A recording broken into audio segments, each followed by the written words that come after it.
Kapag niloko ang isang mabuti at mabait na kaibigan, maraming negatibong resulta ang maaaring mangyari. Kabilang ang sumusunod, emosyonal na epekto. 1. Pananakit ng damdamin. Ang kaibigan na niloko ay maaaring makaranas ng matinding kalungkutan, galit, at pagkabigo. 2. Pagkawala ng tiwala. Ang tiwala sa taong nanloko at sa iba pang tao ay maaaring mawala o mabawasan, na nagreresulta sa pangkalahatang kawalan ng tiwala. 3. Pagkawala ng pagkakakilanlan. Maaaring makaramdam ng pagkalito sa sarili at mawalan ng tiwala sa sariling kakayahan na pumili ng tamang kaibigan. Psikolohikal na epekto. 1. Stress at depresyon.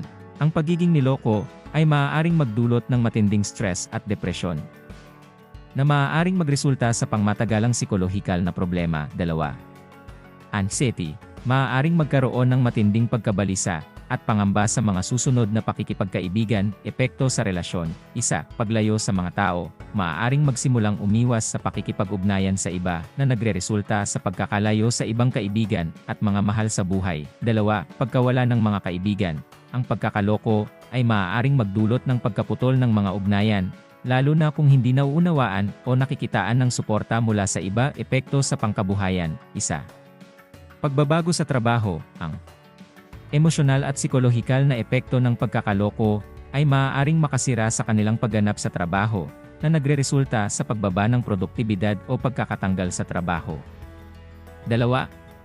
Pagkawala ng pagganyak. Ang pagkakaloko ay maaaring magpahina sa kanilang pagganyak at sigla sa buhay, na nagreresulta sa kawalan ng interes sa mga aktibidad na dati nilang kinagigiliwan. Pangmatagalang epekto. 1. Pagkabuo ng pader. Maaaring magtayo ng emosyonal na pader upang protektahan ang sarili mula sa karagdagang pananakit, na nagreresulta sa pagiging sarado o aloof sa iba. 2. Pagbabago ng pag-uugali. Maaaring maging mas maingat, mapagmatsyag, o mapagduda sa pakikipag-ugnayan sa iba.